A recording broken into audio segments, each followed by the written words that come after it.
Very good morning. नमस्कार दोस्तों, UPPCS RO की क्रैश कोर्स की इस महत्वपूर्ण सीरीज में आपका एक बार फिर से स्वागत है। आज हम कुछ अन्य महत्वपूर्ण भारतीय संविधान के महत्वपूर्ण प्रश्नों की चर्चा करेंगे।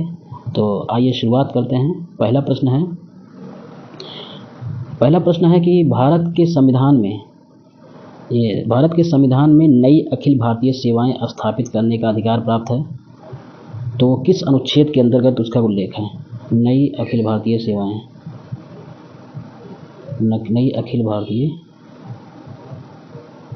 ये महत्वपूर्ण प्रश्न है।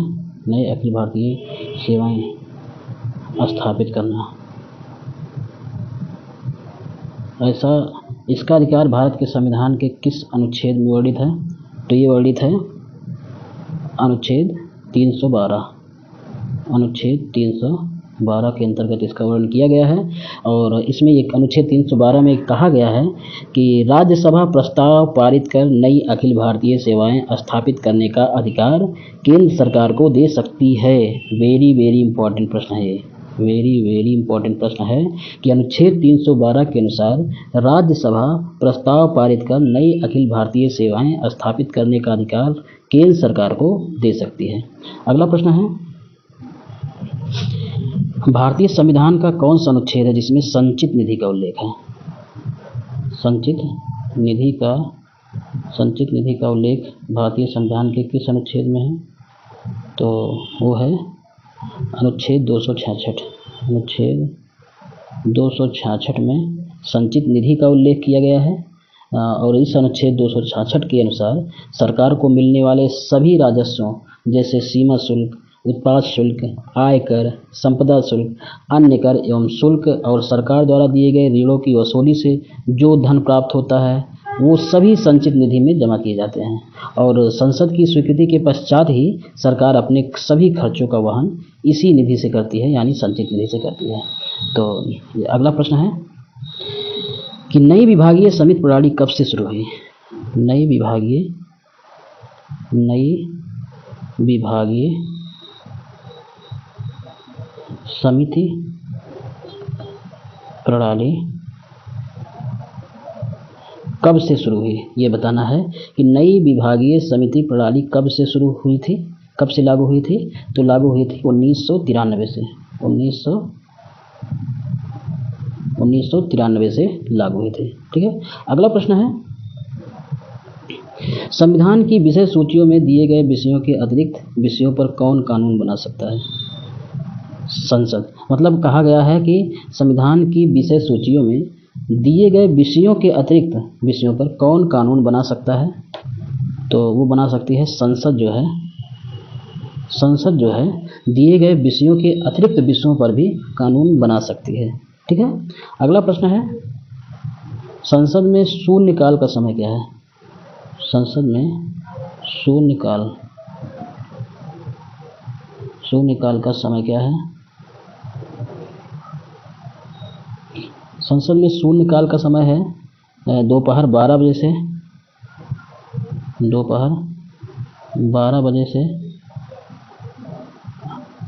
1 बजे तक। दोपहर 12 बजे से 1 बजे तक शून्यकाल का समय होता है संसद में। ठीक है।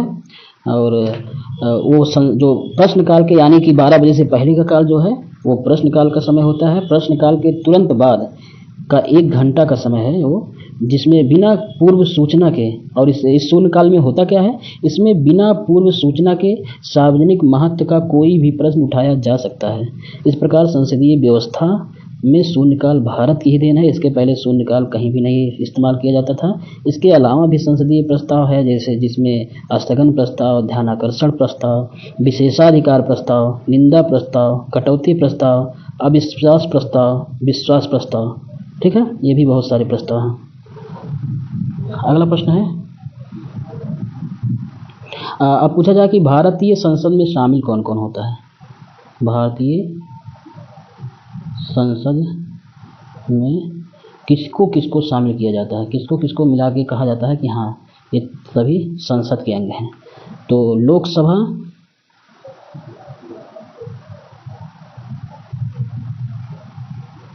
राज्यसभा तथा राष्ट्रपति, लोकसभा, राज्यसभा तथा राष्ट्रपति को मिलाकर संसद का निर्माण होता है भारत में। तो संविधान के भाग 5 के अंतर्गत अनुच्छेद 79 से 122 में संसद के गठन, संरचना, अनुच्छेद 79 से 122 में संसद का गठन, संरचना, अवधि, अधिकार, प्रक्रिया, विशेषाधिकार व शक्तियों के बारे में पूरा वर्णन किया गया है। ठीक है। अगला प्रश्न है, संसद के सदस्य की निरर्हताओं से संबंधित प्रश्न का विनिश्चय करते समय राष्ट्रपति निम्नलिखित में से किसकी राय प्राप्त करेगा?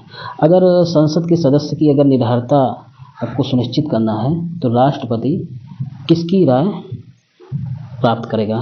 तो भारत के निर्वाचन आयोग की, भारत के निर्वाचन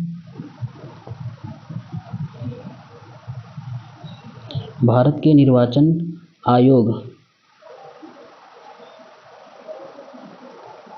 भारत के निर्वाचन आयोग की राय राष्ट्रपति संसद के सदस्य की निरर्हताओं के लिए लेता है। संसद के सदस्यों की निरर्हताओं के संबंध में लेता है। ठीक है। अब अगला प्रश्न है कि संविधान का कौन सा भाग है जिसमें संसद के गठन, संरचना, अवधि इत्यादि का वर्णन किया गया है? संविधान का कौन सा भाग है? किस भाग में संसद के गठन, संरचना, अवधि इस आदि का वर्णन किया गया है? तो वो भाग है भाग 5। संविधान के भाग 5 में संसद के गठन, संरचना, अवधि आदि का वर्णन किया गया है तथा ये वर्णन अनुच्छेद 79 से 122 तक किया गया है। ठीक है। अगला प्रश्न है, भारतीय संसद की लोक लेखा समिति के अध्यक्ष की नियुक्ति कौन करता है? लोक लेखा समिति के अध्यक्ष की नियुक्ति, भारतीय संसद के लोक लेखा समिति के अध्यक्ष की नियुक्ति कौन करता है? तो उनका नाम है लोकसभा। वो कौन है? लोकसभा अध्यक्ष करता है। लोकसभा अध्यक्ष जो है वो लोक लेखा समिति के अध्यक्ष की नियुक्ति करता है। ठीक है। अगला प्रश्न है कि यदि कोई किसको अपने कर्तव्यों के पालन में भारत के राज्य क्षेत्र में सभी न्यायालयों में सुनवाई का अधिकार होगा? ऐसा कौन सा पद है जिनको अपने कर्तव्यों के पालन में भारत के राज्य क्षेत्र में भारत के सभी न्यायालयों में सुनवाई का अधिकार प्राप्त है? सुनवाई का अधिकार प्राप्त है। ऐसा कौन सा पद है जिसको ये भारत के सभी न्यायालयों में सुनवाई का अधिकार प्राप्त है? तो वो है महान्यायवादी को इस भारत के सभी न्यायालयों में सुनवाई का अधिकार प्राप्त है। ठीक है। अगला प्रश्न है, संविधान का कौन सा अनुच्छेद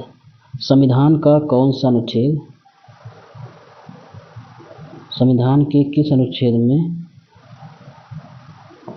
अनुच्छेद में महान्यायवादी का प्रावधान है?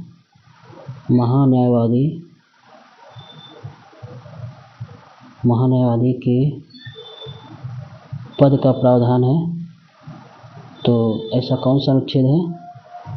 तो है अनुच्छेद 76।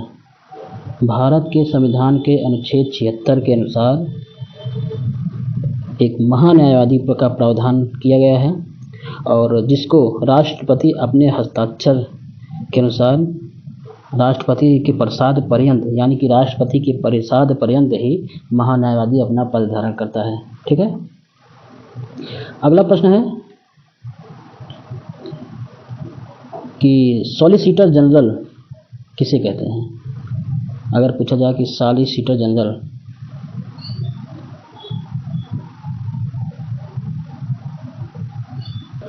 तो सॉलिसिटर जनरल जो होते हैं, सॉलिसिटर जनरल जो होते हैं, उनको भारत सरकार का विधिक सलाहकार कहा जाता है। भारत सरकार के विधिक सलाहकार को ही सॉलिसिटर जनरल कहा जाता है। ठीक है। अगला प्रश्न है, भारतीय लेखा परीक्षण एवं लेखा विभाग का मुखिया कौन होता है। अगर पूछा जाए कि भारतीय लेखा परीक्षण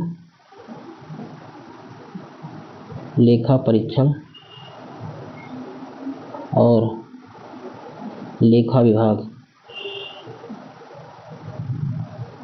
भारतीय लेखा परीक्षण और लेखा विभाग का मुखिया कौन होता है, तो उसको कहते हैं महालेखा परीक्षक कहते हैं। महालेखा परीक्षक को ही भारतीय लेखा परीक्षण और लेखा विभाग का मुखिया कहा जाता है। ठीक है। अगला प्रश्न है कि अगर पूछा जाए कि इसी के अंतर्गत है कि जो अगला प्रश्न है कि नियंत्रक एवं महालेखा परीक्षक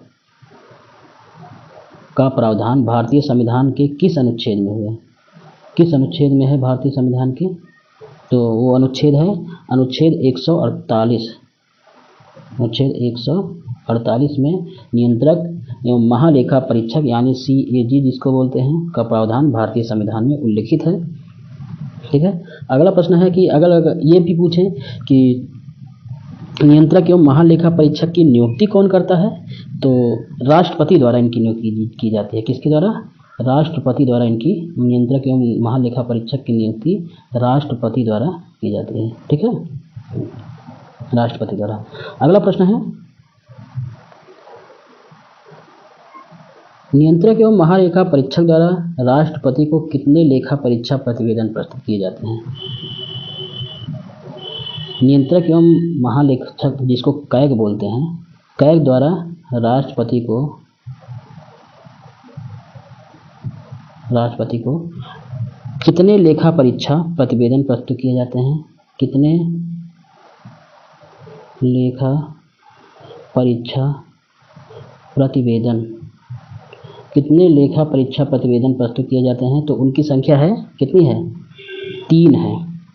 तो उनकी संख्या है 3 प्रतिवेदन प्रस्तुत किए जाते हैं, 3। और अगर पूछ लिया जाए कि 3 लेखा परीक्षा प्रतिवेदन जो हैं वो कौन कौन से हैं, तो पहला है जैसे विनियोग लेखाओं पर लेखा परीक्षा रिपोर्ट, दूसरा है वित्त लेखाओं पर लेखा परीक्षा रिपोर्ट, और तीसरा है सरकारी उपक्रमों पर। फिर से देख लेते हैं। नंबर 1 है विनियोग लेखाओं पर लेखा परीक्षा रिपोर्ट, दूसरा है वित्त लेखाओं पर लेखा परीक्षा रिपोर्ट, और तीसरा है सरकारी उपक्रमों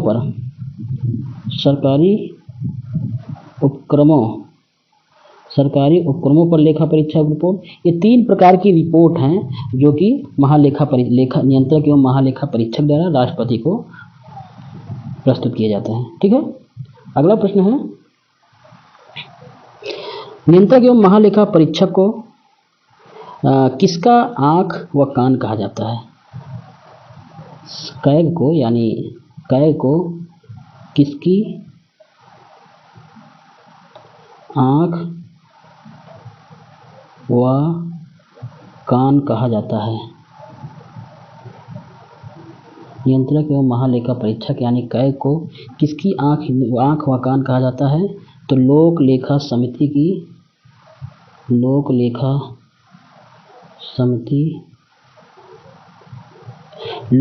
समिति का आँख व कान कहा जाता है नियंत्रक एवं महालेखा परीक्षक को। ठीक है। अगला प्रश्न है, पूछा जाए कि लोक लेखा परीक्षा बोर्ड की स्थापना कब की गई? लेखा परीक्षा बोर्ड की स्थापना कब की गई? तो लेखा परीक्षा बोर्ड की स्थापना की गई थी वर्ष 1968 में। 1968 में लेखा परीक्षा बोर्ड की स्थापना की गई।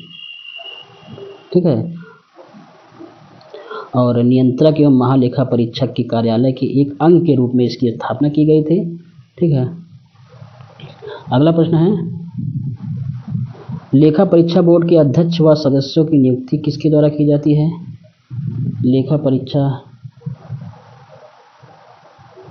लेखा परीक्षा बोर्ड के अध्यक्ष व सदस्यों की नियुक्ति जो है वो किसके द्वारा की जाती है? तो महालेखा परीक्षक द्वारा की जाती है। महालेखा परीक्षक द्वारा लेखा परीक्षा बोर्ड के अध्यक्ष व सदस्यों की नियुक्ति की जाती है। और इस बोर्ड में एक अध्यक्ष होते हैं, 2 उनके सदस्य होते हैं। इस बोर्ड में, लेखा परीक्षा बोर्ड में एक अध्यक्ष और 2 उनके सदस्य होते हैं। ठीक है। अगला प्रश्न है, भारत के नियंत्रक एवं महालेखा परीक्षक का कार्यकाल कितना होता है? तो भारत के नियंत्रक एवं महालेखा परीक्षक का कार्यकाल होता है 6 वर्ष की अवधि, 6 वर्ष या 65 वर्ष। 6 वर्ष या 65 वर्ष जो है ये नियंत्रक एवं महालेखा परीक्षक का कार्यकाल होता है। अगला प्रश्न है, कौन से अनुच्छेदों में उच्चतम न्यायालय का एक अभिलेख होना कहा गया है? ऐसा कहा गया है कि उच्चतम न्यायालय यानी सुप्रीम कोर्ट ऑफ इंडिया एक अभिलेख का न्यायालय है। अभिलेख का न्यायालय है। ऐसा किस अनुच्छेद के अंतर्गत कहा गया है? तो ऐसा कहा गया है अनुच्छेद 129 में। अनुच्छेद 129 में कहा गया है कि उच्चतम न्यायालय एक अभिलेख का न्यायालय है। और उसी प्रकार अनुच्छेद 128 में देख लेते हैं। अनुच्छेद 128 में सेवानिवृत्त न्यायाधीशों की उपस्थिति का उल्लेख किया गया है। और अनुच्छेद 130 में उच्चतम न्यायालय का स्थान दिल्ली या कहीं और नियत कर सकते हैं, ये कहा गया है। तथा अनुच्छेद 131 में उच्चतम न्यायालय की आरंभिक अधिकारिता का उल्लेख किया गया है। तो अगला प्रश्न है कि उच्चतम न्यायालय का स्थान दिल्ली में या अन्य किसी स्थान पर होगा, ऐसा उल्लेख किया गया है। ऐसा होगा, ऐसा किसके अनुमोदन पर होगा? यानी कि उच्चतम न्यायालय का स्थान दिल्ली होगा या अन्य स्थान पर होगा, ये किसके अनुमोदन पर होगा? तो अनुच्छेद 130 के अंतर्गत, अनुच्छेद 130 के अंतर्गत यदि मुख्य न्यायाधीश